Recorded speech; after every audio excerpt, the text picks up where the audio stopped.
les dans les faits, se disait, bah là, il y a un truc qui craquait, ça va pas du tout. Donc, ça a oui. été un week-end très, très rock'n'roll, mais rien de grave. Bon, très bien, très bien. Voilà. Alors, on va commencer. Courage. Donc là, j'attends juste, y a personne de connecté encore pour le moment. J'en ai 5, a priori, il y en a 11 là, en salle d'attente.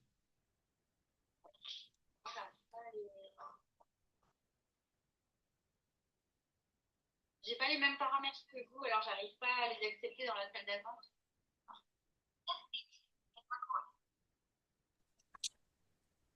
Bonjour. Bonjour, bonjour. Bonjour tout le monde. Voilà. Donc en fait, on avait changé le Bonsoir. lien parce que Bonsoir. on voulait le mettre en webinaire. Voilà, c'est pour ça que tout le monde a été un peu perdu. Quelle bonne idée de faire un webinaire. Merci beaucoup. Voilà, voilà. Donc on va pouvoir commencer. Alors,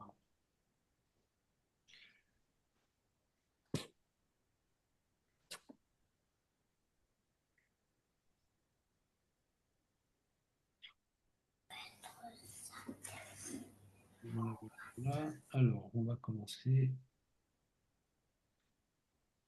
Bonsoir tout le monde. Bonsoir Véronique. Bonsoir. Bonsoir Aline. Bonsoir Jane. Bonsoir.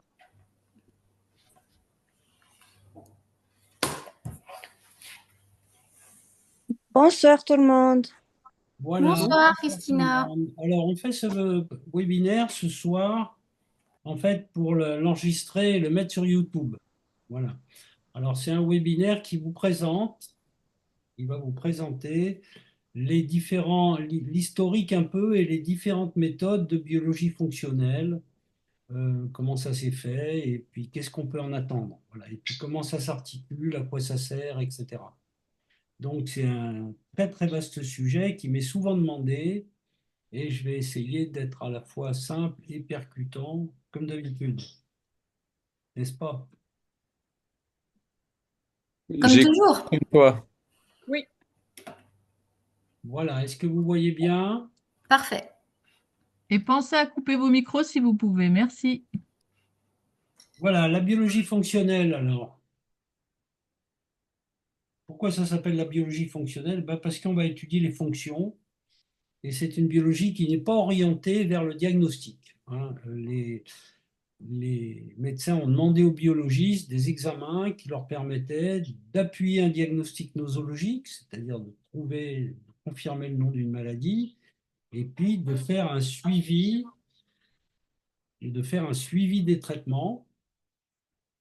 Et donc, là, on ne fait pas vraiment ça, hein. On essaie de regarder quel est l'état du terrain et comment l'ensemble des régulations du corps fonctionnent.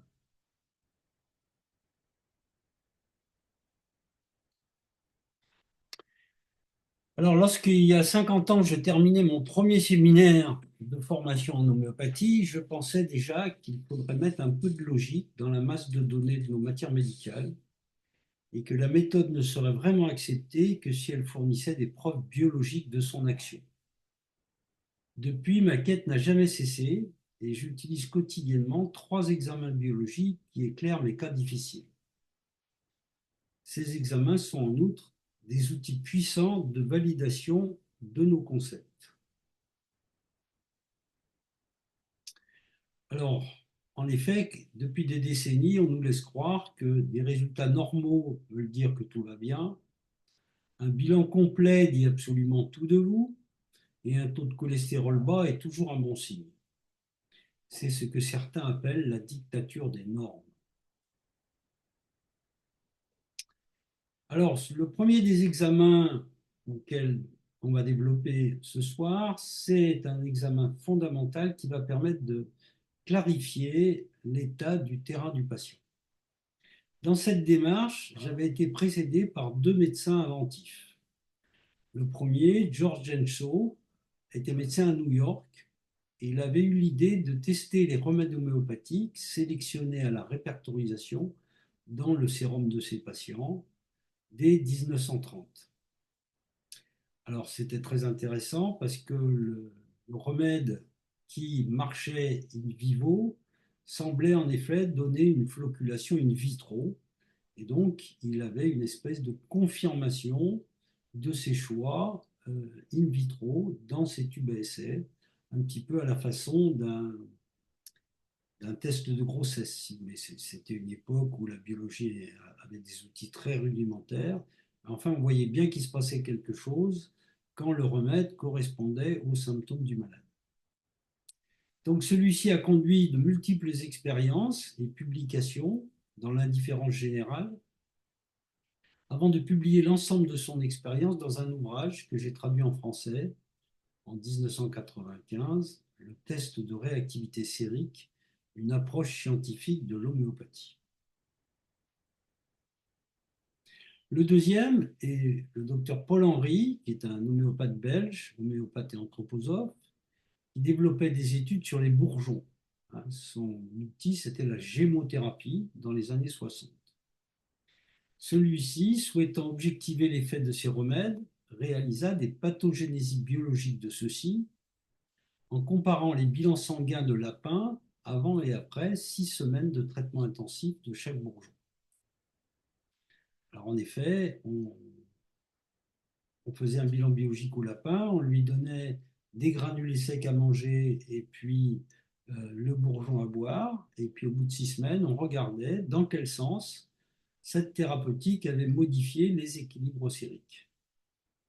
Donc la comparaison du bilan biologique du patient pouvait alors être comparée par ordinateur, c'était les premiers, à ceux des différents bourgeons disponibles pour le choix d'un simillimum biologique. Ainsi, il a créé une base de données thérapeutique et il a été rejoint un temps par une équipe de médecins et un biologiste lyonnais au sein du CUIA qui a étendu sa méthode à plus de 400 plantes et selles. Puis ceux-ci se séparèrent fâchés pour les raisons qu'on imagine. Croyant dur comme fer que la méthode était une étude protidologique, alors qu'il s'agit de tests de provocation, le CUA s'est fourvoyé jusqu'à être condamné au non-remboursement de ses tests par l'Académie de médecine en 1987.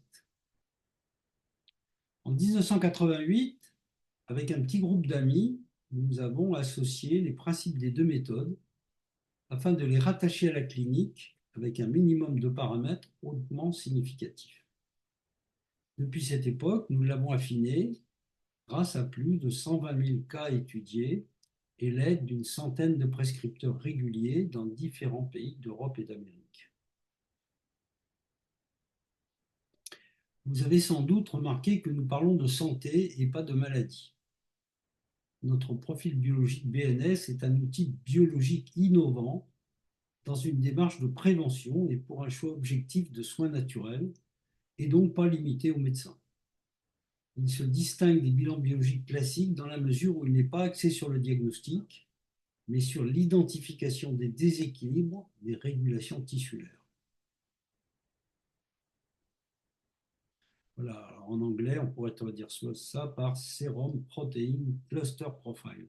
C'est très intéressant parce que cluster, c'est un amas. C'est pour bien distinguer qu'en fait, dans le BNS, on va rechercher des réactivités par paquet et non pas l'identification de telle ou telle protéine. Quelle est l'originalité de cette technique? Eh bien, l'originalité des BNS réside dans un couplage de la biologie avec la matière médicale homéopathique et la médecine traditionnelle chinoise.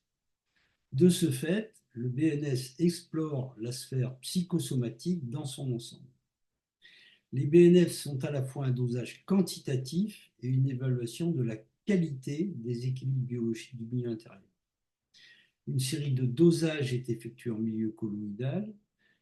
Elle évalue les structures et des tests de réactivité évaluent les principales fonctions de régulation de l'organisme. Les BNS sont donc un outil de médecine intégrée. les protéines contenues dans notre sérum sont la résultante de l'interaction de notre patrimoine génétique, ADN puis ARN, avec les contraintes de notre environnement, mode de vie, maladies actuelles et antérieures, intoxication, stress, accidents, etc. Le BNS est donc une méthode d'étude du protéome qui fournit des informations spécifiques sur les fragilités et les choix adaptatifs de l'organisme aux différentes contraintes subies. Le BNS s'appuie sur 3 types de tests de protéidologie, donc liés au génome, donc assez stables et indicatifs des fragilités potentielles du patient. Le BNS nous donne une image claire des déséquilibres des fonctions corporelles, donc des risques de décompensation éventuels. Il hiérarchise les troubles biologiques qui sous-tendent les symptômes de la personne. Et, avec l'aide d'un système expert avancé, il propose des remèdes naturels, ciblés et donc efficaces, remèdes homéopathiques, micronutrition, plantes, huiles essentielles et fleurs de bac. Alors, le BNS nous offre une triple perspective du problème. D'abord, un protidogramme différentiel qui va nous aiguiller sur les carences et la gestion des phénomènes inflammatoires. En effet, on peut présenter le terrain selon un mode hippocratique, hein, avec d'un côté les paramètres inflammatoires des maladies aiguës, chaudes, hein, avec alpha 1, alpha 2, et puis les maladies plus dégénératives, avec les bêta-globulines et les albumines, et puis au milieu, les phénomènes qui sont liés aux anticorps, et puis les globulines, le niveau du stress oxydatif.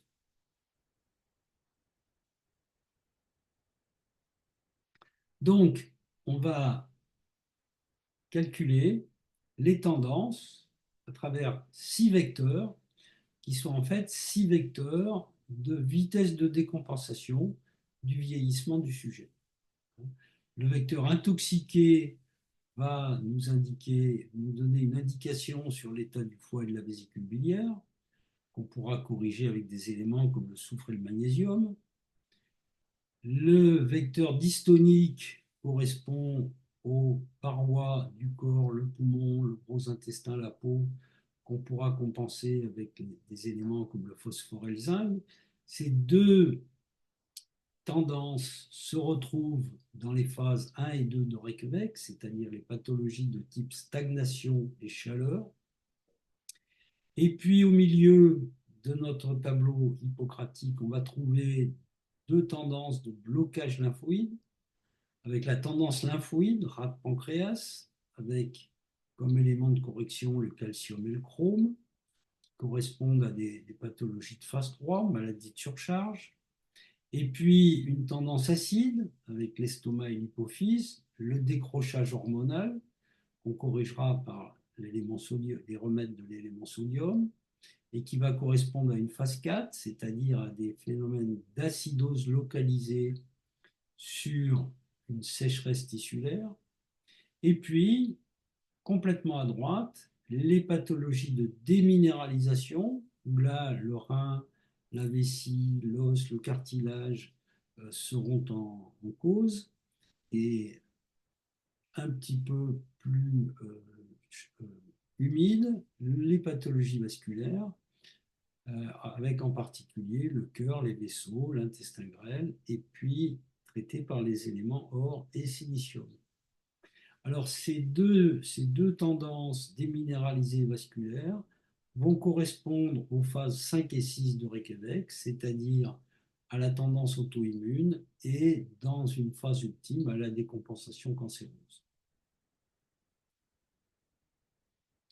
L'avantage de cette approche biologique, c'est de remettre en question le dogme de la nécessité absolue de poser un diagnostic nosologique, défini par le nom de la maladie avant la mise en œuvre d'un traitement classique standardisé. En effet, on remarque que beaucoup de gens n'ont pas de diagnostic bien précis, et alors que le BNS montre qu'il y a déjà tout un tas de dysfonctions objectivables et corrigeables en dehors de tout diagnostic nosologique particulier. Avec comme credo la séquence linéaire suivante qui constitue encore l'épine dorsale du raisonnement médical universitaire. Ces causes donnent symptômes, donnent diagnostic, donnent traitement. Ça, c'est ce qu'on nous apprend à la faculté. Or, cette façon classique de faire souffre de quelques limitations. Déjà au niveau des causes. Quelles sont les causes connues, infectieuses ou métaboliques, ou psychologiques ou autres. Et puis les causes sur lesquelles on ne possède pas d'action, par exemple les causes génétiques. On connaît actuellement plus de 7000 pathologies génétiques. Ça fait quand même beaucoup de patients. Donc, dans les limitations, deuxième type de limitation, les symptômes typiques sont parfois absents. Par exemple, un rhumatisme psoriasique hors d'une phase d'éruption. Ou au contraire, présent avec des modalités déroutantes. Par exemple, rhumatisme amélioré par l'humidité. Il y a aussi le cas d'affections multiples, où les symptômes vont s'entremêler. Et aussi le cas des symptômes marqués par des thérapeutiques puissantes ou inadaptées. Bref, le passage du symptôme au diagnostic peut être tout à fait compliqué. Et puis ce diagnostic nosologique est parfois aussi un arbre qui cache la forêt. Il y a des affections multiples et ou intriquées. Et enfin, le traitement standardisé, on va traiter la maladie, pas forcément la personne malade. Il faut avoir une bonne connaissance quand même de ses fragilités, de ses hypersensibilités, et puis des interactions socio-familiales qui seront à prendre en compte. Donc, qu'allons-nous faire vis-à-vis de ce bilan nutrition santé? Alors, on va déjà regarder le protidogramme différentiel. On va observer, la première chose qu'on va observer, c'est l'insuffisance de liquide ou de fonction vitale, c'est ce qu'on appelle l'aspect hypo. C'est-à-dire que les résultats donnés en écart type sont tous au-dessous de la moyenne. Donc, quand on a une baisse des albumines, ça signe un vide d'eau des tissus, autrement dit une sécheresse. Hypo-alpha 1, un vide de sang, une tendance anémique. Hypo-alpha 2, un vide d'énergie, donc une fatigue. Hypo-bêta, une insuffisance hépatique. Et puis hypo-gamma, une tendance allergique et souvent des glaires.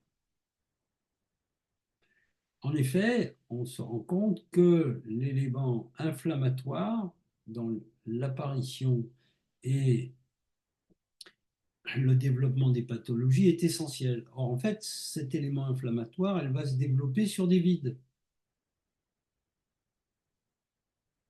Et donc, à ce moment-là, si on veut détailler l'élément inflammatoire, donc on va quitter les vides, les tendances hypo qui vont nous donner les causes, et on va passer sur les paramètres hyper, qui sont les manifestations.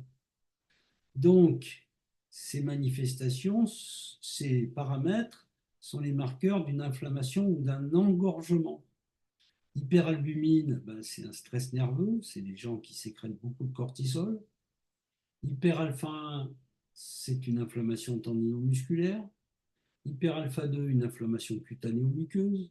Hyperbêta, un engorgement hépatique, et même parfois d'ailleurs une activation du complément dans les maladies inflammatoires. Et hypergamma, une présence de glaire, de lymphe et d'anticorps.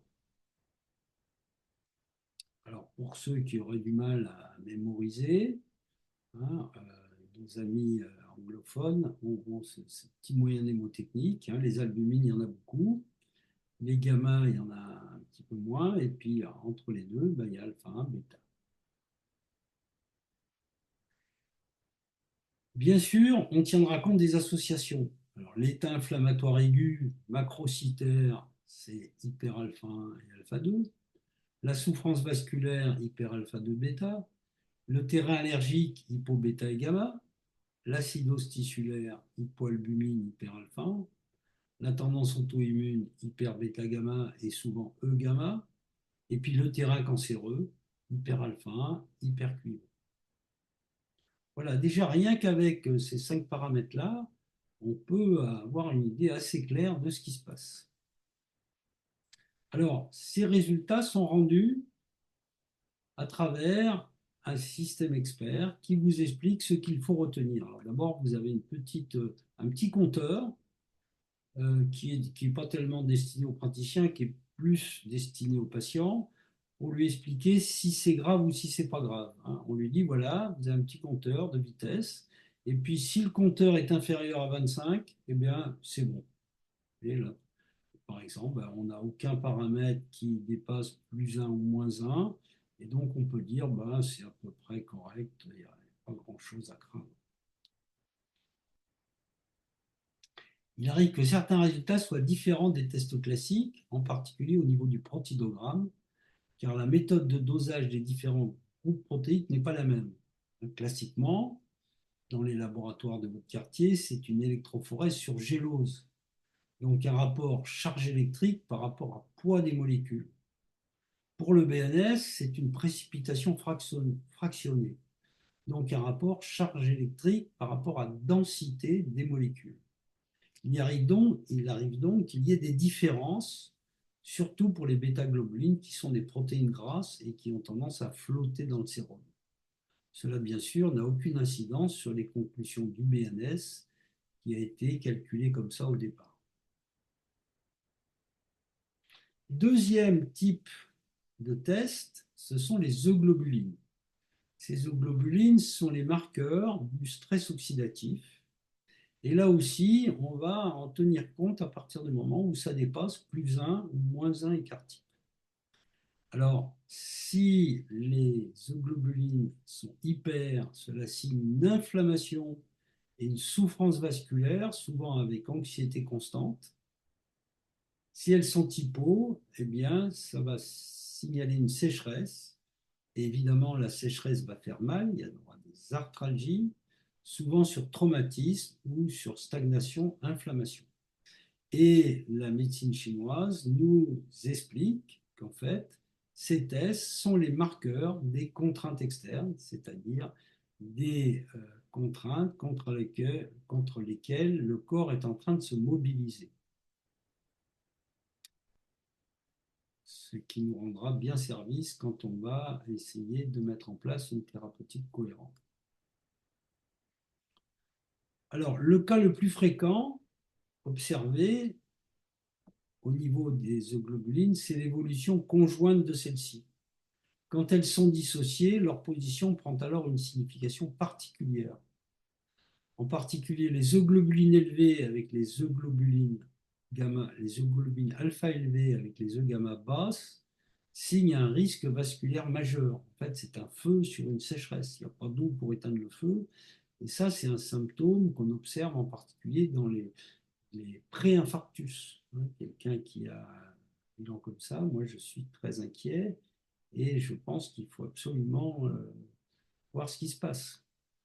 Lorsqu'au contraire, les euglobulines alpha sont basses et les euglobulines gamma sont hautes, c'est une humidité sur un froid, et là, très souvent, on observe que c'est la conséquence d'un traitement allopathique lourd en cours.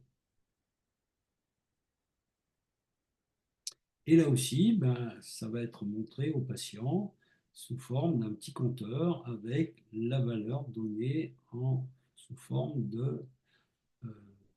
d'écart type. Vous voyez, là, on est proche de moins 1, donc il s'agit d'une sécheresse. Et puis le système vous dit, attention, là, on commence à avoir des problèmes, on a dépassé les 25%. Parallèlement à ça, dans le BNS 24, on a 15 tests de provocation qui ne sont pas des dosages. Ça, il faut le répéter tout le temps parce que les patients vous disent « Ah, j'ai l'iode trop bas » ou « Je manque de zinc », etc. Non, non, non. Ce ne sont pas des dosages. Donc, on évalue la réaction à la mise en présence de l'ion avec votre sérum et on regarde s'il y a des sites porteurs ou pas. Donc, ces tests de provocation vont nous donner des renseignements sur les principales voies métaboliques par le biais des selles des principaux polycrestes. Ainsi, pour le pôle foie, on utilise le sulfate de zinc. Pour l'acide magnésiaphos, hein, le phosphate de magnésium, l'acétate de cuivre, pour le pôle vasculaire, eh ben, le iodure de potassium, le bichromate de potassium, le bromate d'ammonium. Vous voyez, c'est très intéressant parce que très souvent, quand le paramètre diverge, eh ben, on va interroger la matière médicale et on va être surpris de se rendre compte que le patient a les symptômes de ce remède-là. Alors, comment expliquer ce mécanisme d'évaluation des tests des selles du BNS? Eh bien, c'est assez facile à comprendre en fait. Euh, on a un réactif qui a un certain motif moléculaire et il va réagir avec la protéine porteuse sérique qui correspond à ce site. Et en fait, s'il y a une très forte réaction ici, ça veut dire que il y a beaucoup de sites porteurs activés et probablement le site cellulaire est activé et donc il y a les symptômes qui correspondent au réactif.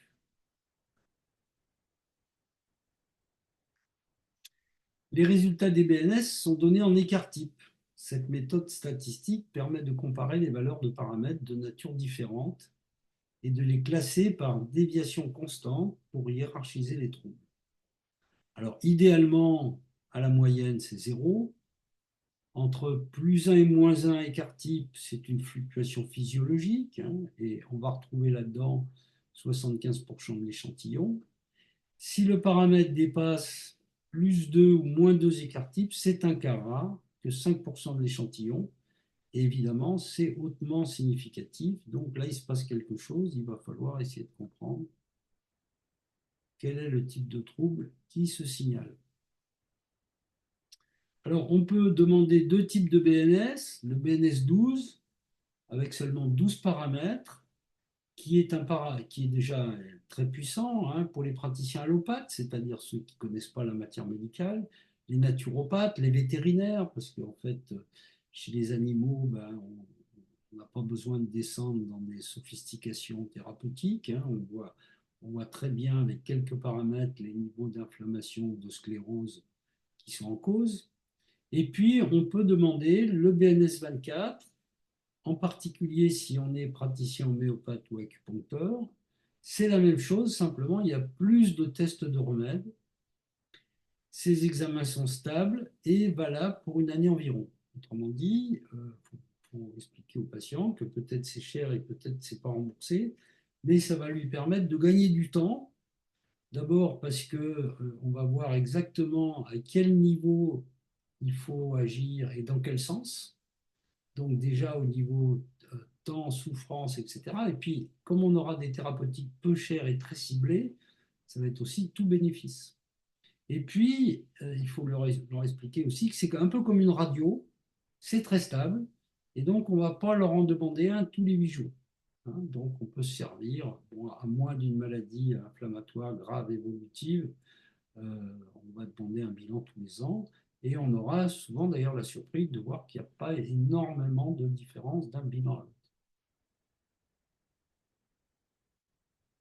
Alors à qui cette biologie de terrain s'intéresse? Eh bien, toute personne qui veut se soigner en prévention.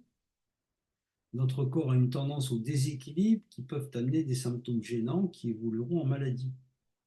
Avec le BNS, nous voyons ces tendances, ces dérèglements, dérégulations, avant que les symptômes ne s'installent durablement. Il faut bien comprendre que les tests de remèdes élevés correspondent aux symptômes en cours et se traitent par des remèdes en haute dilution, alors qu'au contraire, les tests de remèdes bas correspondent à des symptômes anciens et se traitent plutôt avec des basses dilutions. Alors, quand va-t-on demander un BNS? Eh bien, on va le demander surtout quand il s'agit d'un cas brouillé, c'est-à-dire d'une personne qui a de nombreux symptômes, plusieurs diagnostics parfois proposés, mais il n'est pas possible de mettre une hiérarchie dans les diagnostics et les symptômes. Donc là, le BNS va nous permettre de mettre en place une hiérarchie et d'identifier qui a causé quoi. Les cas défectifs, eh bien, la personne a peu de symptômes et aucun diagnostic ne peut être posé. Pour faire simple, on ne sait pas ce qu'a la personne et on ne peut pas déterminer l'origine réelle de ces symptômes. Donc le BNS va nous aider et nous permettre d'identifier la cause et l'origine des symptômes. Troisième cas, la personne a un symptôme et un diagnostic clair, mais elle souhaite avoir un traitement ou un complément de traitement naturel. Alors là, évidemment, on va pouvoir réfléchir et lui proposer une alternative. Alors évidemment, on raisonne selon le pentagramme de l'homéopathie diathésique, hein, et en fait, avec nos tests de remède, on a testé les différents robinets qui vont gérer les échanges de matière et d'informations entre les différents pôles organiques.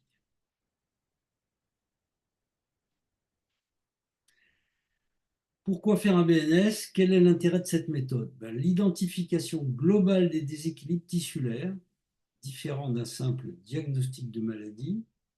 Cela permet un diagnostic plus général de l'état du corps et de comprendre quel phénomène ou dérèglement entraîne tel symptôme. Ce sont des tests stables, proches du génome. On a donc une image de fond du potentiel du patient. Vers quels symptômes et dérèglements il va se diriger si on ne corrige pas le déséquilibre. Autrement dit, on a une cartographie du terrain de la personne, la tendance du vieillissement et de ses risques potentiels, et une proposition d'une thérapeutique naturelle, ciblée, simple et efficace.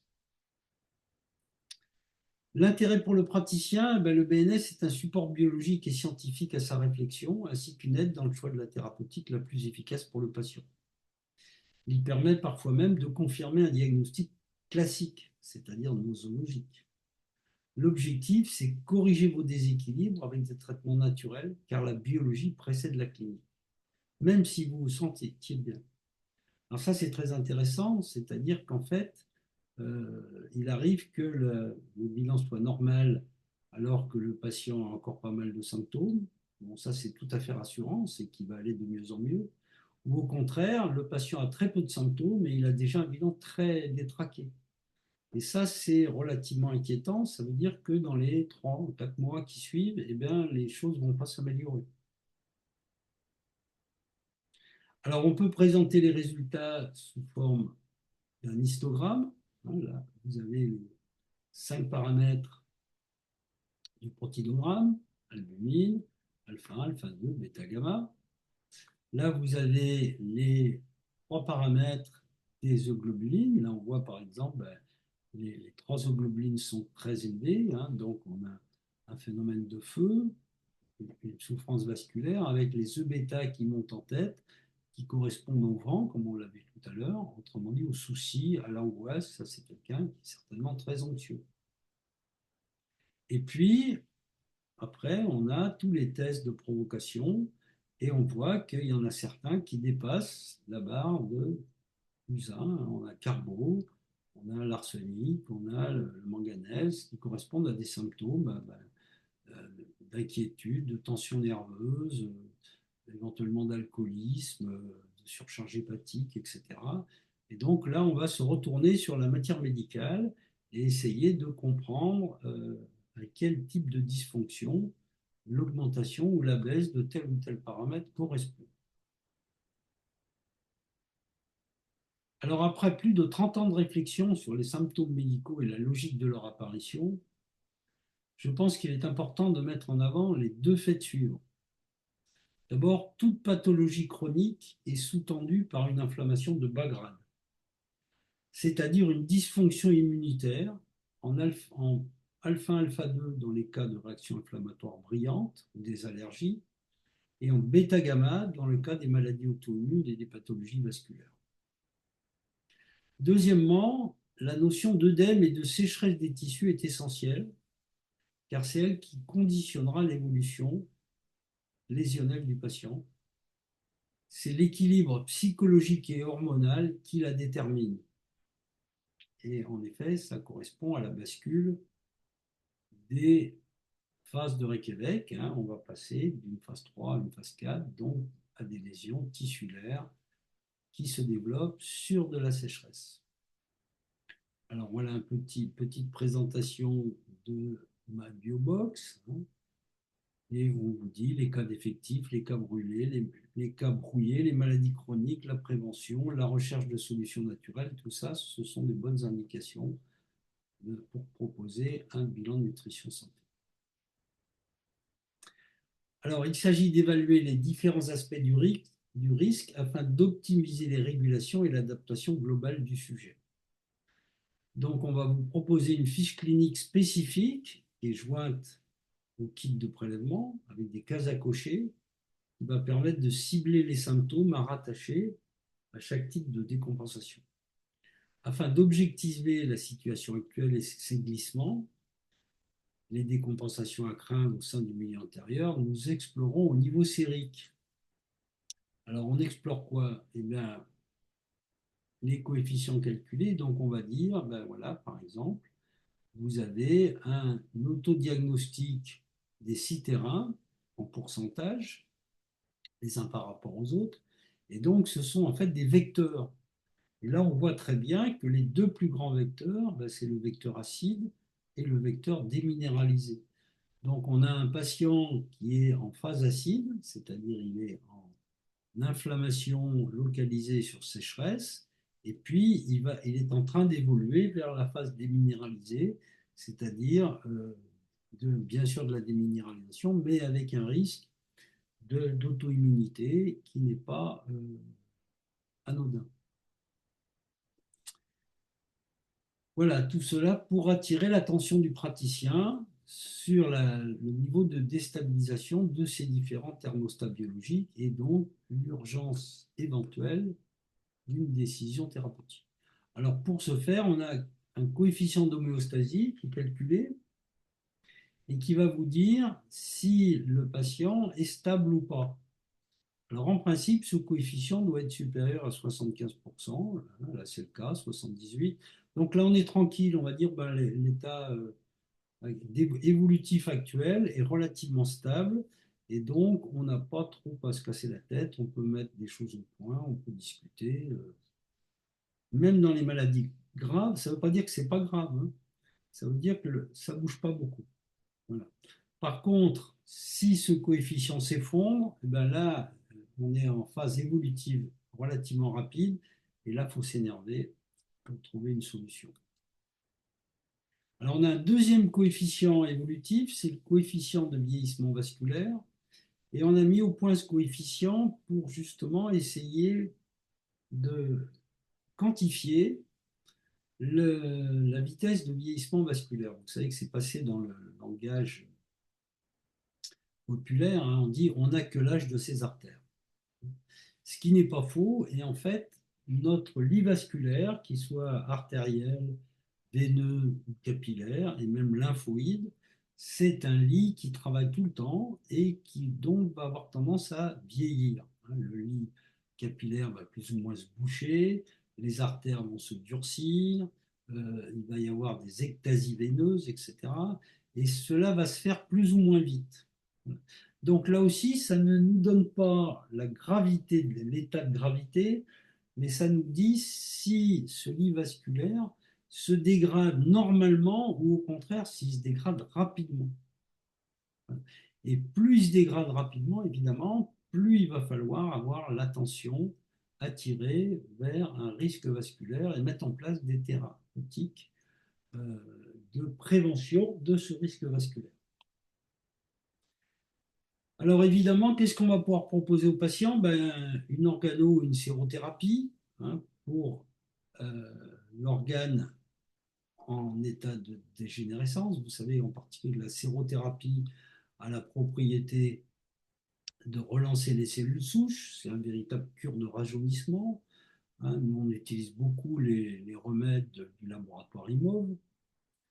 Le système va vous proposer 3 fleurs de bac qui correspondent à des problématiques psychologiques qu'il faudra vérifier avec le patient. On pourra utiliser 1 ou 2 ou même 3 fleurs de bac lors de tensions émotionnelles trop fortes. On va vous proposer 3 huiles essentielles, parmi lesquelles on pourra en choisir une en fonction du niveau de blocage, en sachant que bien sûr il ne faut jamais les mélanger, et puis que les huiles essentielles, c'est vraiment pour des situations bloquées, C'est des traitements courts de quelques jours et puis ça se fait toujours à travers la peau et si possible en ne dépassant pas la dose de 6 gouttes par jour. Et puis le système va vous proposer 6 ou 9 plantes qui ont été calculées pour avoir un effet correcteur optimum sur un maximum de paramètres hors normes. Alors là, sur ces plantes-là, on a mis une centaine de plantes. On en avait beaucoup plus avant, mais on a été obligé de les réduire parce qu'on a beaucoup de mal à en obtenir certaines. Donc ces plantes correspondent au draineur idéal de votre patient. On pourra les donner carrément en teinture mère à raison de 10-15 gouttes par jour, ou en indé, ou si la plante est relativement toxique ou pas bien tolérée, ce qui est assez rare, on pourra la donner en 3D par exemple, ou 4D, hein, ce qui est la dilution que le laboratoire Baron consente à délivrer actuellement.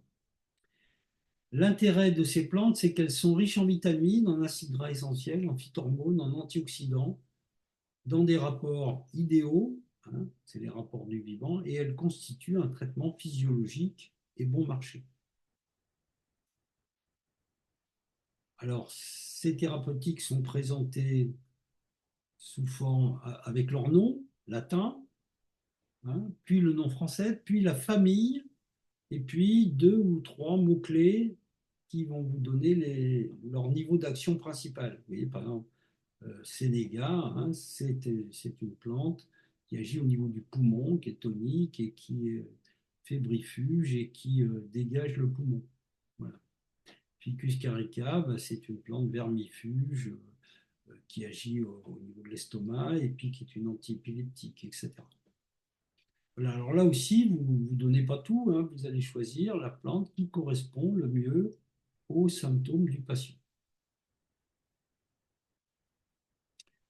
Pareil pour les huiles essentielles, on vous donne l'huile essentielle en français, puis en latin, puis sa famille, et puis on vous donne les effets principaux de cette essence. N'hésitez pas à aller regarder sur le site pour les plantes, allez regarder l'herbier. Pour les huiles essentielles, vous avez aussi une nomenclature des huiles essentielles dans le chapitre aromathérapie. Je vous conseille également d'acheter le petit livre qui s'appelle Botanique et phytoaromathérapie et qui va vous donner quelque chose d'intéressant, c'est que ça va vous indiquer quelle est la polarité organique de la famille de plantes. Et par exemple, le clou de girofle, c'est une myrtacée, hein, c'est-à-dire c'est une plante qui est à la fois qui agit essentiellement sur la rate et le poumon. Et d'ailleurs, elle a une pathogénésie homéopathique qui est du groupe de l'étain. Donc, on est bien sur l'axe rate-poumon, donc grand axe des glaires et grand axe des infections chroniques. Voilà, là aussi, pour les fleurs de bac, on va vous donner le nom en fleur de bac, sa plante, hein, par exemple, Olea europa, le bourgeon d'olivier, et puis le petit mot-clé, la petite phrase qui vous permet de la repérer. Mais là aussi, n'hésitez pas à aller regarder sur le site, hein, il y a un chapitre qui s'appelle les 38 fleurs de bac, avec les mots-clés, les différents types d'actions et surtout les remèdes homéopathiques auxquels ils correspondent. Alors là aussi, il faut savoir que la plante peut parfaitement être donnée non pas en fleur de bac, mais sous forme de plante. Par exemple, Olea europa, en fleur de bac, va avoir un très bon effet sur la tension nerveuse.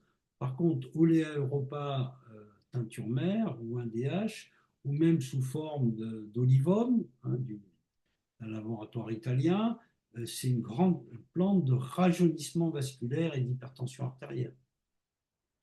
Vous voyez, donc vous n'êtes pas limité à la catégorie fleur de bac. Comment ça fonctionne en Europe? Alors, le patient commande le kit de prélèvement du bilan en ligne, avec éventuellement une consultation en ligne avec un de nos professionnels de santé.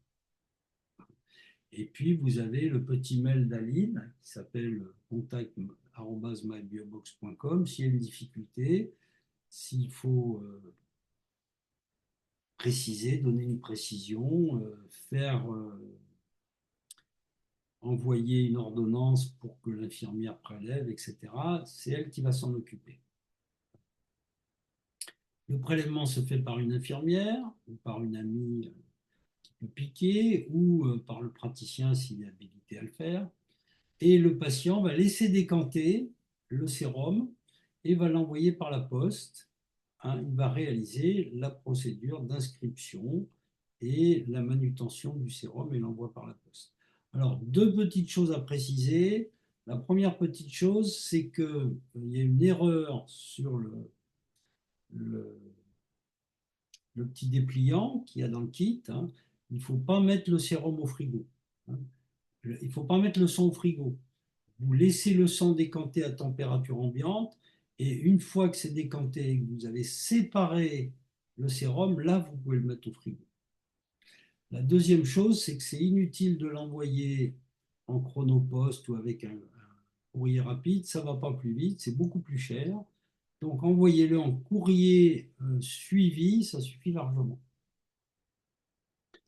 Et puis, vous prenez rendez-vous avec le professionnel de santé qui vous a prescrit le test. Et puis, si vous n'en avez pas, ben, on vous en proposera un. Et à ce moment-là, il le lira avec vous et il essaiera de rattacher vos symptômes avec les données du BNS et il vous aidera à choisir une thérapeutique adaptée. Voilà. Actuellement, on a des confrères au Canada, au Québec, qui sont en train de lancer la méthode. Donc, on est en train de voir avec eux. Alors, vous avez dans le site, on a une gentille graphiste qui nous a fait des beaux tableaux d'interprétation hein, que vous pouvez télécharger. Là, vous avez le lien. Donc, vous téléchargez le lien, vous cliquez dessus, et puis vous avez 4 à 5 grands tableaux d'interprétation où on vous explique globalement la signification de chaque paramètre et ce que ça peut recouvrir. Alors en 2020, on a eu la surprise de découvrir dans un article de la revue Alternative Santé, un bref article hein, élogieux de nos travaux, du site et de la méthode des BNS qui dit que c'est intéressant. Voilà.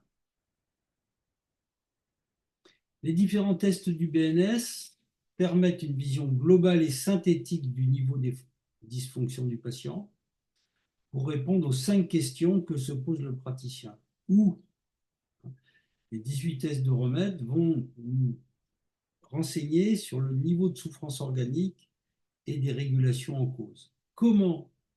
Eh bien, le protidogramme va nous donner l'état des volumes internes et du type d'inflammation. Pourquoi? Les globulines vont nous renseigner sur les contraintes externes et les manques de décompensation. Quand la stabilité du terrain, le risque évolutif de la maladie par les paramètres calculés, et avec quoi? Eh bien, une palette de remèdes proposés à l'effet optimum. Et donc, on a un système qui est à la fois qui est loin d'être parfait, qui est loin de couvrir absolument tous les cas rencontrés, mais qu'au fil des années, on a simplifié, on a validé, on l'a très très bien validé, et donc on propose cela à nos praticiens partenaires et à nos patients avec une meilleure connaissance du cas et une thérapeutique qui leur fera quasiment toujours du bien. Et Confucius disait, lorsque tu fais quelque chose, sache que tu auras contre toi ceux qui voulaient faire la même chose, ceux qui voulaient le contraire et l'immense majorité de ceux qui ne voulaient rien faire. Voilà. Alors voilà, je vous ai mis quelques cas pour expliquer ça. Hein. Voilà, ça c'est un BNS absolument explosé.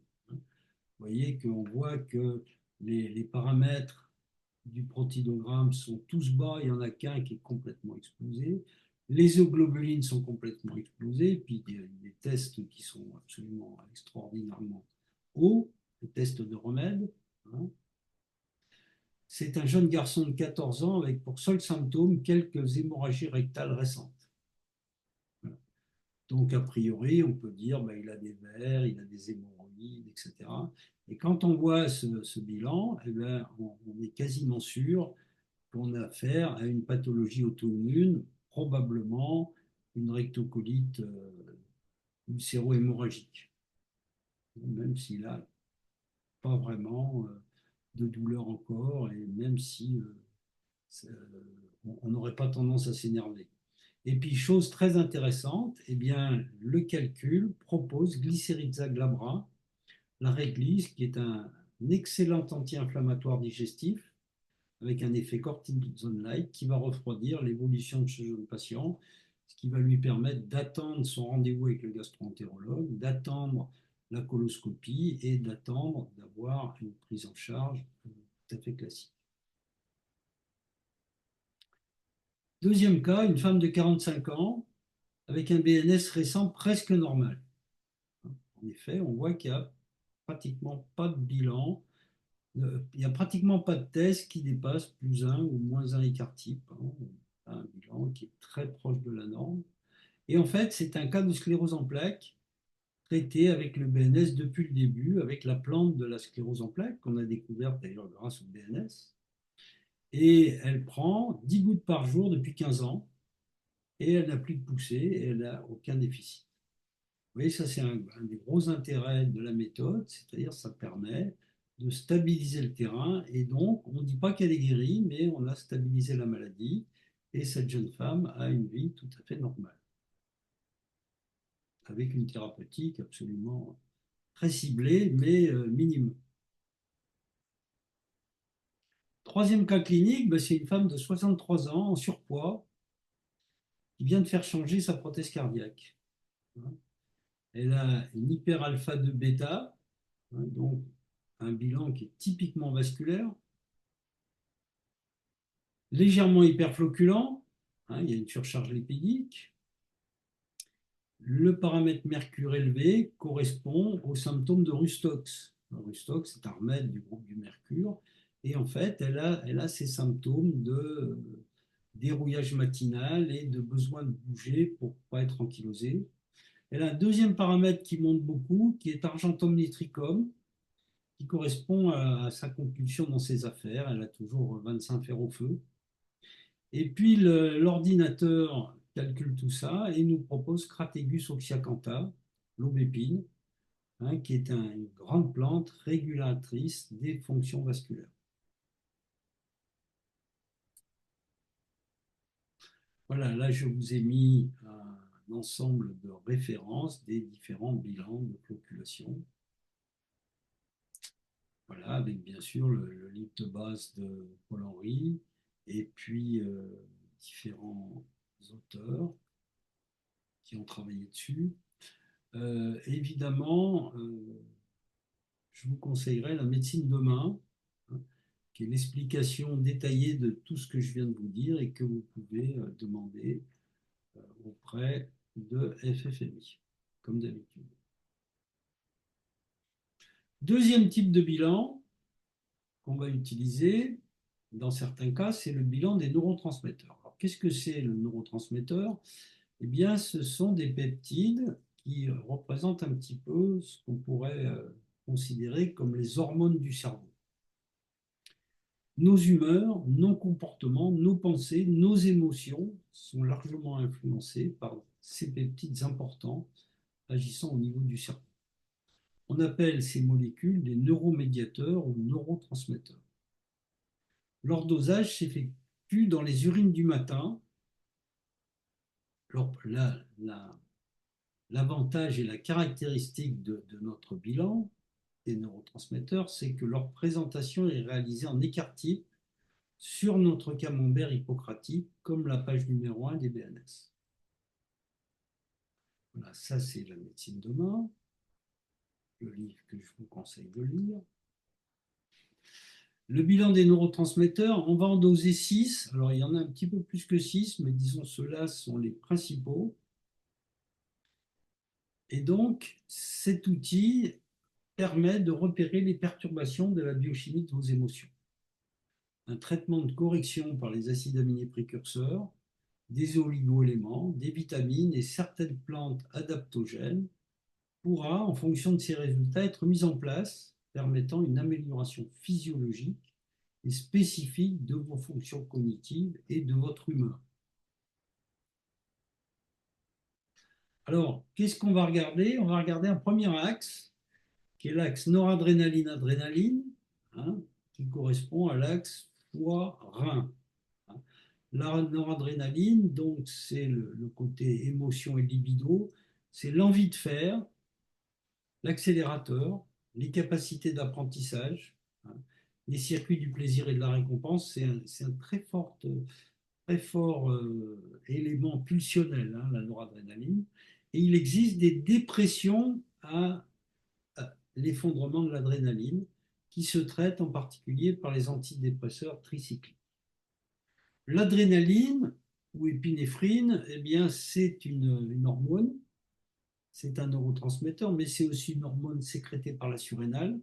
Ça correspond à la polarité rein, à la mise en tension du système nerveux sympathique, et donc l'augmentation du pouls, de la tension, etc.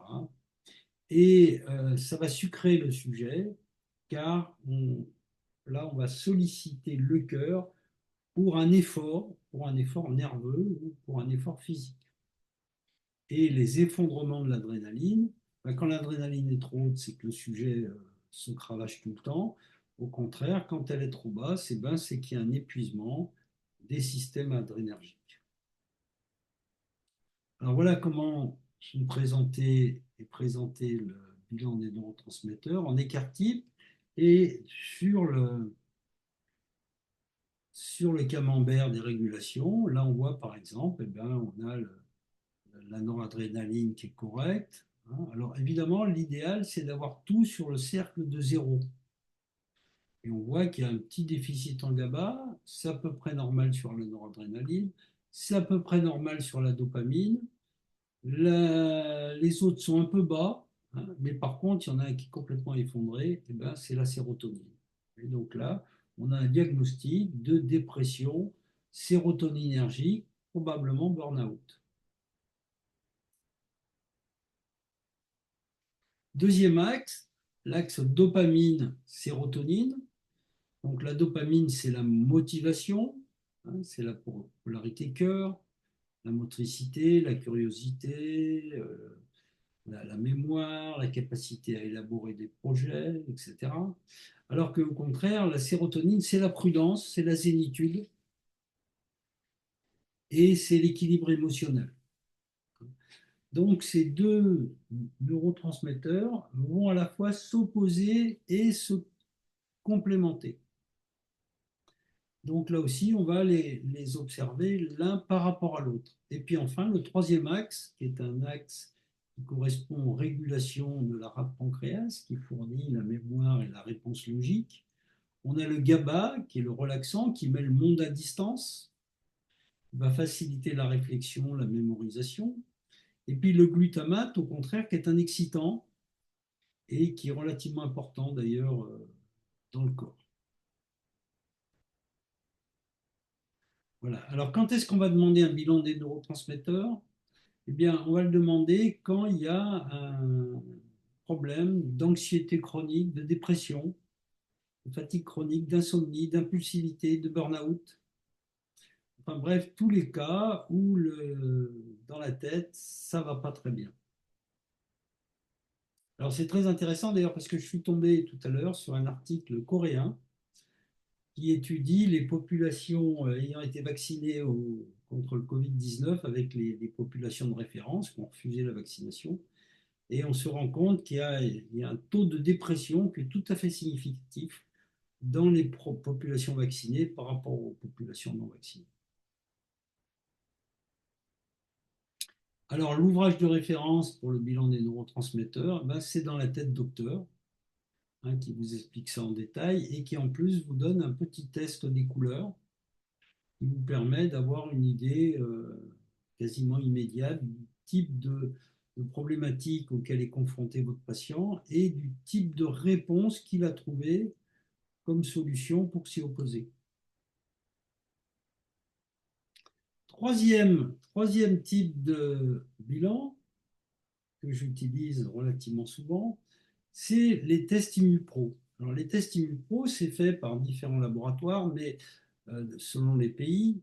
Mais il faut savoir que tous ces tests ont été mis au point en Allemagne et qu'en fait, c'est les Allemands qui vendent les réactifs, hein, assez cher d'ailleurs.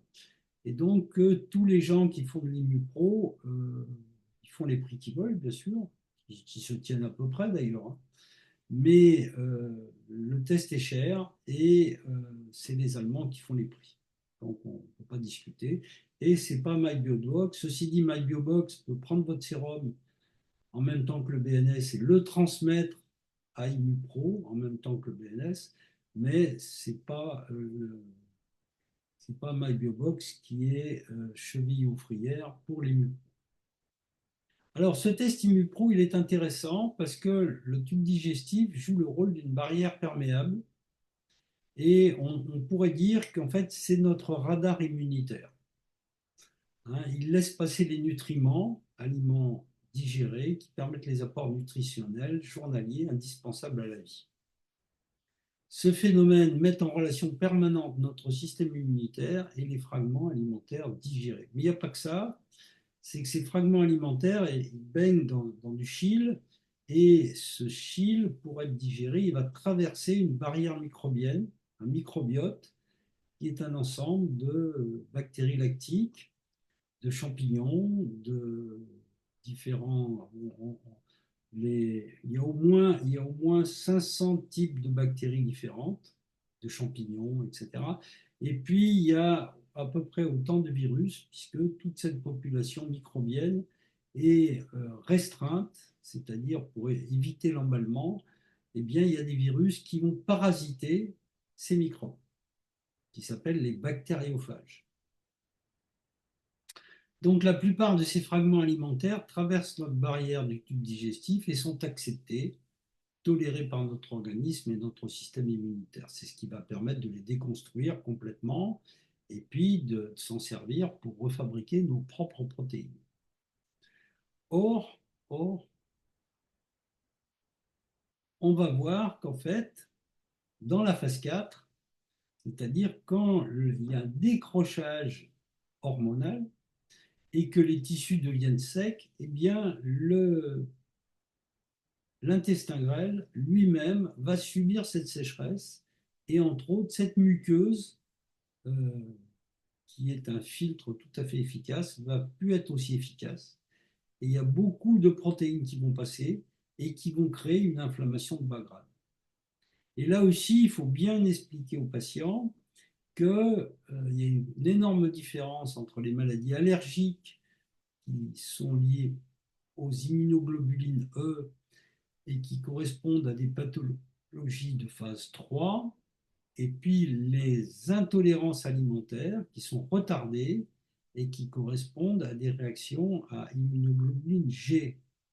Et c'est ce qui explique que autant c'est facile de comprendre que vous respirez les pollens et puis vous vous mettez à éternuer, autant c'est difficile à comprendre que vous mangez quelque chose et puis vous avez une réaction 24 à 72 heures après. Vous ne vous rappelez plus ce que vous avez mangé et puis vous avez mangé tellement de choses que vous ne savez plus. Donc c'est pour ça qu'on a besoin de passer par un test sérique pour objectiver ces sensibilités. Alors il est des cas, bien sûr, où ces sensibilités sont relativement précoces, en particulier chez les petits-enfants atopiques.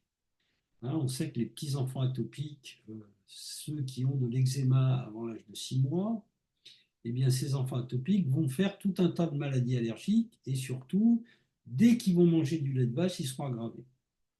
Et en fait, on va leur faire un ImmuPro et on va se rendre compte qu'il y a très souvent qu'il n'y a pas que le lait de vache, il y a d'autres choses.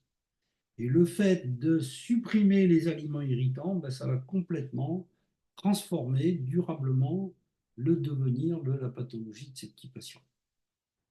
Alors, on en fait de plus en plus, parce que maintenant on les dépiste, c'est toujours pareil, hein, quand on pense à quelque chose, eh ben, on va finir par la trouver. Donc maintenant on connaît assez bien les symptômes qui sont derrière, donc on les dépiste et puis on demande des ImmuPro et on se rend compte à peu près que 15% des patients de plus de 40 ans eh bien, sont en sécheresse tissulaire croissante, phase 4 de Reykjavik, par des adaptations hormonales progressives. Cela va augmenter la perméabilité intestinale et les modifications sensibles de nos habitudes alimentaires. En particulier, on va se rendre compte qu'il y a beaucoup plus de gluten, le lait est homogénéisé, etc. Et puis qu'il y a beaucoup d'additifs également. Donc, notre alimentation a été changée et elle fait face à une barrière intestinale qui n'est plus d'aussi bonne qualité. Et donc, il va y avoir des phénomènes d'inflammation chronique qui vont sous-tendre, qui vont chroniciser les intolérances alimentaires. Et alors, au niveau du BNS, eh bien, on peut s'en douter quand il y a une augmentation ou une baisse conjointe des tests iode et zinc. Voilà, quand vous avez cette baisse, cette augmentation conjointe, vous devez penser à la présence d'une intolérance alimentaire. Alors voilà comment ça se passe au niveau de l'intestin. Normalement, vous avez les entérocytes avec la très large surface de membrane qui va phagocyter, prédigérer et envoyer dans le flux sanguin à travers la membrane basale les aliments. Si vous avez des aliments irritants, il va y avoir des trous dans la raquette. Et donc, plus il y aura de trous dans la raquette, plus il y aura d'inflammation et plus l'intestin sera poreux, leaky gut. Et donc, plus on aura de réactions à un nombre important d'aliments. Alors, quels sont les symptômes auxquels l'Immupro doit vous faire penser? Alors, d'abord, des symptômes digestifs, reflux œsophagien, aphthose, nausées, ballonnement, flatulence, colique vésiculaire, colite aiguë, constipation, diarrhée, etc. Bref, tous les symptômes digestifs. Des fois, c'est absolument spectaculaire, des reflux œsophagiens qui disparaissent comme par enchantement après la suppression d'un seul aliment, par exemple. Mais aussi des manifestations extra-digestives, en particulier ORL, rhinite, asthme, sinusite, sécheresse oculaire, des manifestations cutanéo-muqueuses, dermite de contact, eczéma, psoriasis, acné, troubles au niveau des ongles et des cheveux, des troubles locomoteurs, des crampes musculaires, de la fibromyalgie, des arthrites. Ben oui, puisque cette inflammation de bas grade va perturber le fonctionnement du foie, et le foie est le maître des fonctions tendinomusculaires. Et puis des troubles cognitifs, de la migraine, de la somnolence, de l'hyperactivité, un syndrome anxio-dépressif, etc. C'est très intéressant parce que on a également des troubles dysmétaboliques, urticaires, des dérèglements thyroïdiens, voire même un choc anaphylactique. Donc il y a également une espèce de recouvrement des phénomènes d'intolérance avec les manifestations allergiques vraies. Voilà. Et surtout, ce qu'il faut retenir, pourquoi c'est important d'investir dans un Immupro Screen, qui est un examen qui coûte à peu près une centaine d'euros, avec 22 éléments, 22 aliments essentiels testés, c'est parce que la présence dans votre alimentation d'irritants alimentaires va vous conduire en quelques années à une inflammation de bas grade qui pourra passer en phase 5, c'est-à-dire au développement d'une auto-immunité. Je me rappelle, j'avais une jeune patiente comme ça qui vient me voir et elle avait une exophthalmie. Alors, elle rentre et puis je fais un bon mot, je lui dis bonjour Madame Basdo. Hein, l'exophthalmie étant un symptôme tout à fait typique de la maladie de Basdo, dysfonction thyroïdienne auto-immune bien connue. Et alors elle rigole gentiment, c'était une jeune femme, et puis je lui dis, on discute, puis je me rends compte qu'en fait, peut-être elle pourrait faire un test pendant le temps qu'elle demande un bilan Immupro, et donc je la mets au régime signalé, c'est-à-dire sans lait et sans gluten. Et bien, rien que l'arrêt du lait et du gluten, il y a une amélioration absolument considérable de l'exophtalmie et donc dans l'évolution de sa maladie auto-immune. Alors ça, c'est tous les aliments qu'on peut demander, hein. On peut en demander jusqu'à 250. Il y a un bilan pour les végétariens, c'est-à-dire on va tester plus de légumes et bien sûr on ne testera pas les viandes. Et puis les grands bilans étudient aussi beaucoup les adjuvants et certains sirops, certaines choses comme ça qu'on mange beaucoup moins souvent. Voilà. Alors, le problème, c'est qu'évidemment, le gros bilan à plus de 250 paramètres, ça vaut à peu près 500 euros, donc on ne va pas le faire tous les jours. Alors moi, j'ai contre ces grands bilans aussi le fait que à partir du moment où vous avez plus de 75 aliments dépistés comme créant des intolérances, bah, quand vous mangez, vous sortez la règle à calculer, quoi, ça devient très compliqué. Donc, ce qu'il faut faire, faut vraiment essayer de comprendre quels sont les aliments allergisants majeurs. Et donc, c'est ceux qu'il faut tester avec le petit bilan Immunoscreen. Et puis, c'est ceux sur lesquels on va se concentrer. Et personnellement, j'ai l'habitude de dire,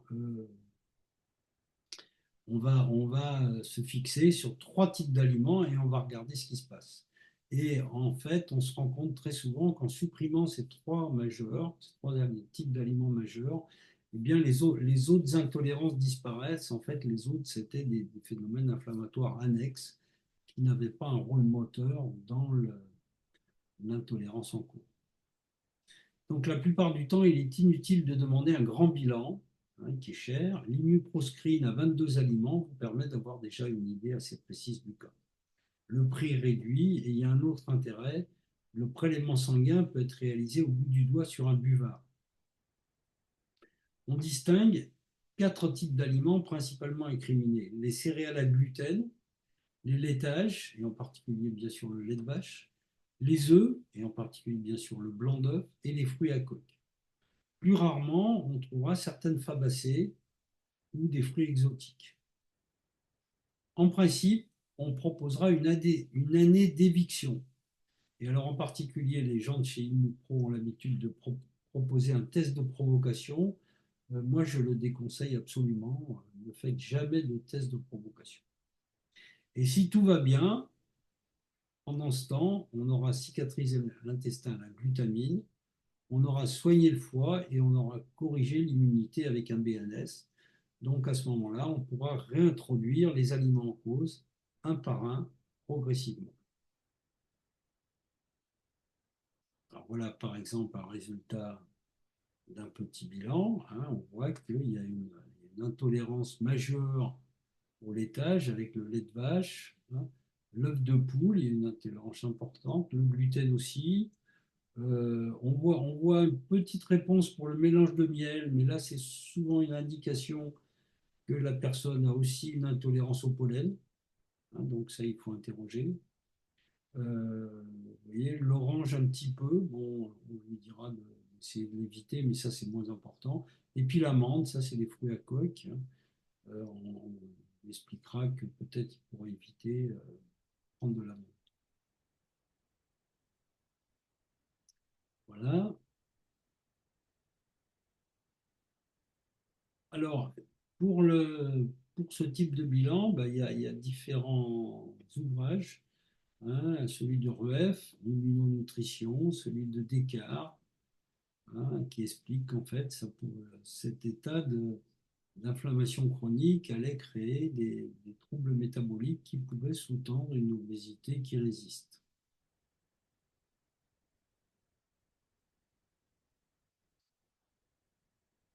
Voilà, alors là, j'ai publié un petit livre qui s'appelle Les stratégies anti-âge et qui fait un petit peu le tour de tous les examens de biologie fonctionnelle. Il en existe bien sûr pas mal d'autres qui chacun ont leurs avantages et leurs inconvénients.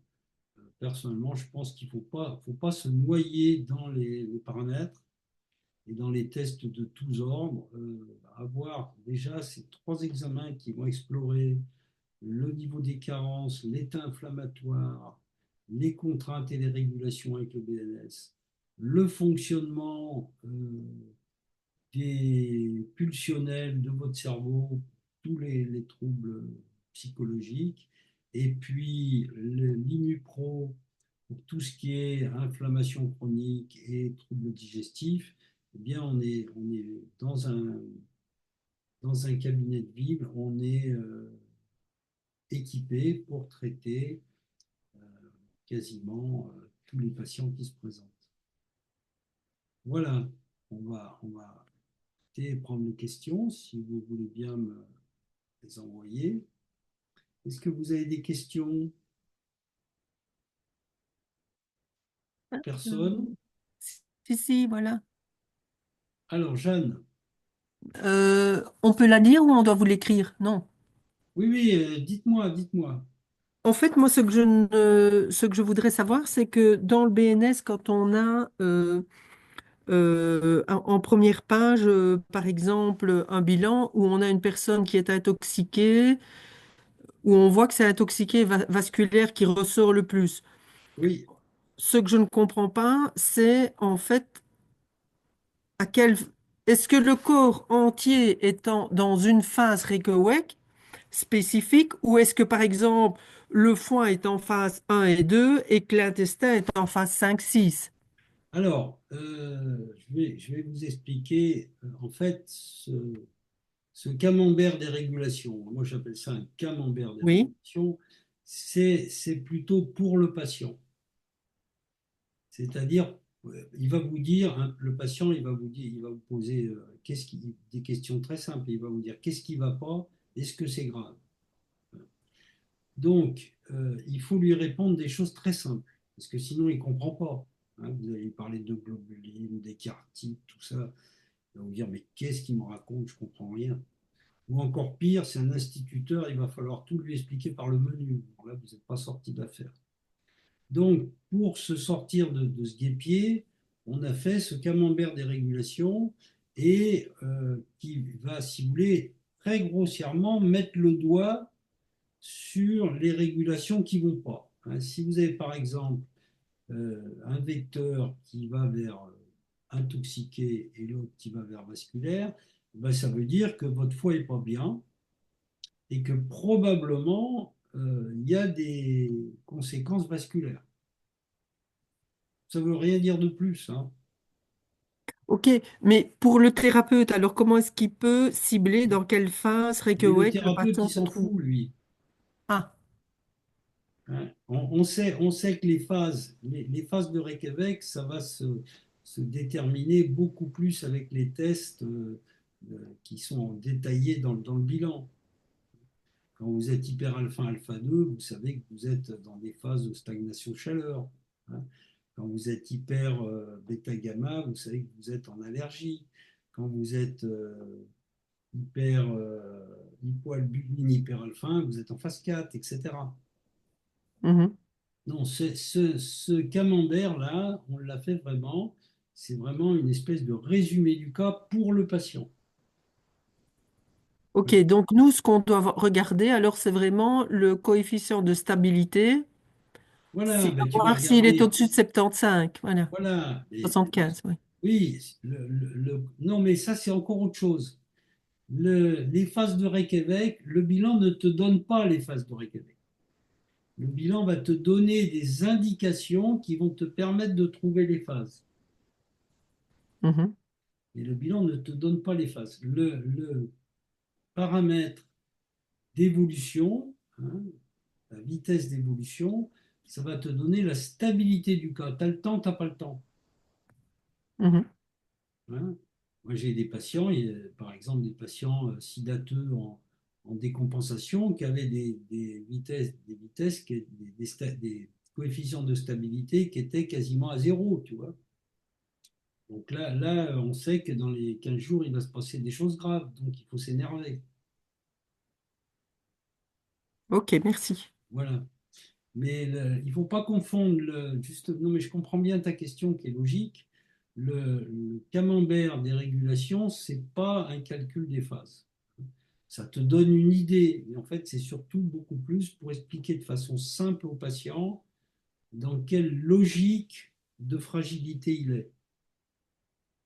Voilà. Ok, mais c'est parce que comme dans vos premières slides du PowerPoint, vous avez donné une indication euh, Oui, des phases de Reykjavik. Oui, des oui. phases de Reykjavik. C'est pour ça que je ne... Voilà. Voilà, mais c'est pas la même chose. C'est-à-dire que quand on est, alors là aussi c'est la présentation hippocratique, hein, quand on est vers la gauche, hein, euh, intoxiqué, dystonique, eh ben, c'est les pathologies du jeûne, plutôt phase 1 et 2. Et quand on est en vasculaire et en déminéralisé, c'est plutôt des pathologies d'inflammation chronique. On est plutôt dans les phases 5 et 6, hein. Et puis entre les Mhm. deux, ben, on est dans des phases 3 et 4. Tu comprends? Voilà. Et en fait, en effet, tu peux, mais c'est une approximation, hein. C'est pas du tout c'est un calcul statistique, mais c'est une approximation. C'est pas il faut bien comprendre que dans les résultats, tu as les résultats absolus, hein, qui sont des valeurs absolues calculées, et puis et qui sont calculées en quarts-type. Donc ça, c'est vrai. Et puis après, tu as tout un tas de bidouillages mathématiques pour te mettre en évidence des situations. Mais c'est jamais que des bidouillages mathématiques. Mhm. Voilà, Ok, merci. je t'en prie. Autre question? Oui, je voulais vous demander, tout à l'heure, nous avez conseillé un livre sur la botanique.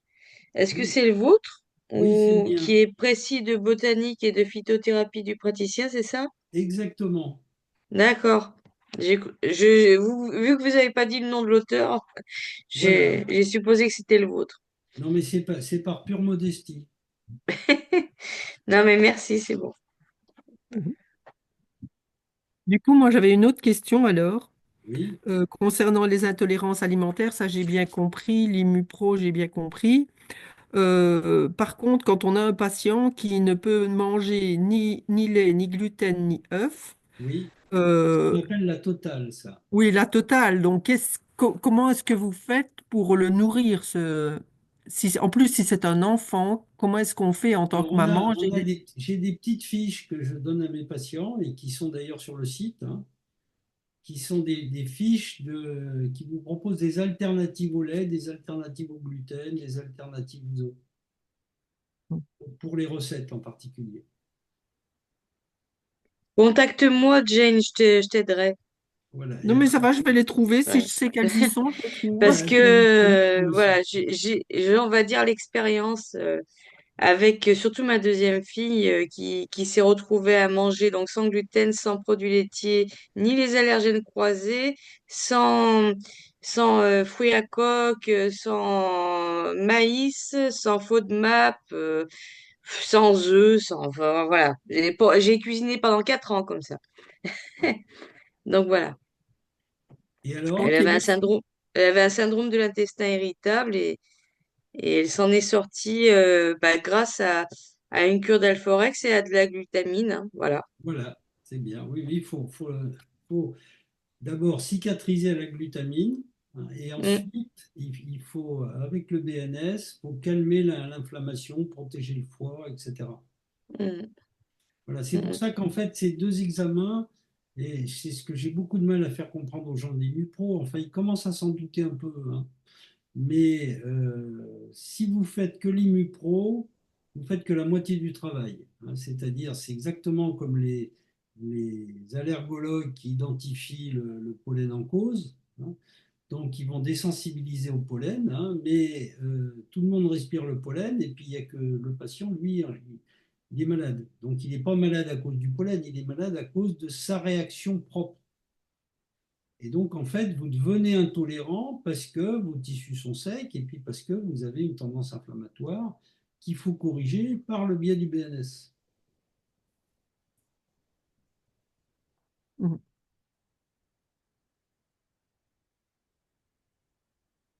Les neurotransmetteurs, vous voulez qu'on en dise un petit mot? Oui. Alors, par exemple, il y a cet après-midi, j'ai eu un jeune patient, 7 ans, très gentil, avec un bilan des neurotransmetteurs très, très, très élevé. Tous les neurotransmetteurs sont au-dessus. Hein. C'est pas pathologique en soi, hein. C'est un gamin qui a des tics et c'est à peu près tout. Il a peur de la mort, enfin, il a un petit peu toutes les angoisses des gamins de cet âge-là. Hein. Et ça se voit, ça par contre, c'est un truc qu'on n'en a pas tellement parlé, mais ça se voit dans les psychoses. Hein. Très souvent, les psychotiques, ils ont les neurotransmetteurs hyper augmentés. Ça veut dire que dans leur tête, il y a le turbo, mais ça ne veut pas dire que c'est efficace. Voilà. Sinon, en fait, ce qu'on voit le plus souvent, c'est des phénomènes de carence ponctuelle et qu'on peut relativement bien compenser avec des résultats cliniques tout à fait probants. Pour le BNT, excusez-moi, est-ce que si le patient si c'est un patient adulte qui est déjà sous benzodiazépine, somnifère, etc., Oui. je suppose que le BNT, est-ce qu'il va être faussé beaucoup ou est-ce que Alors, ça il va c'est... être faussé beaucoup, mais on va l'interpréter.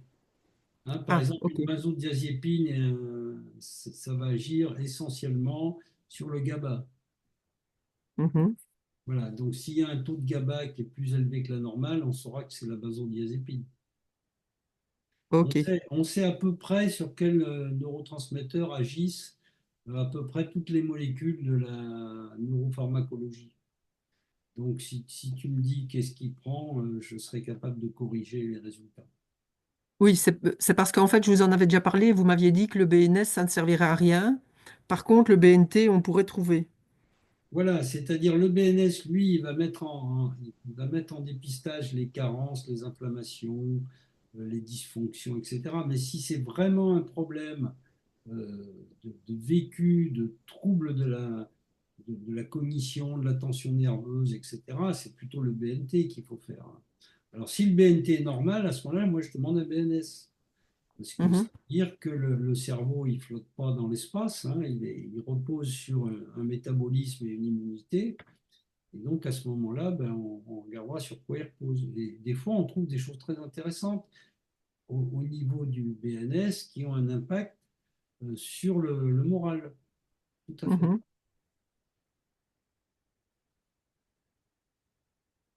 Voilà, ben, on a bien travaillé. Hein. J'ai peut-être été un peu rapide, non, ça va? On va avoir automatiquement à l'heure sur YouTube, on va pouvoir le revoir. Alors, vous allez pouvoir le Voilà. réécouter sur YouTube, tout à fait. Et si vous demandez à Aline, elle va vous l'envoyer, ça sera avec plaisir. Mhm. Mais moi, il y a des choses que j'ai percutées, que j'avais pas encore compris et que j'ai percutées. Et du coup, je suis très contente de pouvoir aller le revoir parce que je vais le réécouter. C'est très bien. C'est comme ça. Hein. De toute façon, c'est la répétition qui est la base de l'enseignement. Mhm. Voilà. Et Ah, oui, l'enregistrement continue jusqu'à la fin ou vous le coupez? oui, oui, on va le couper, on va le couper. Je vous remercie. Je vous Mhm. souhaite une très bonne soirée et la bise à tout le monde. Au Ça revoir. va. Merci Jean-Yves. Au revoir. Merci Merci Jean-Yves. beaucoup. Merci, merci. C'est pas Bonne possible.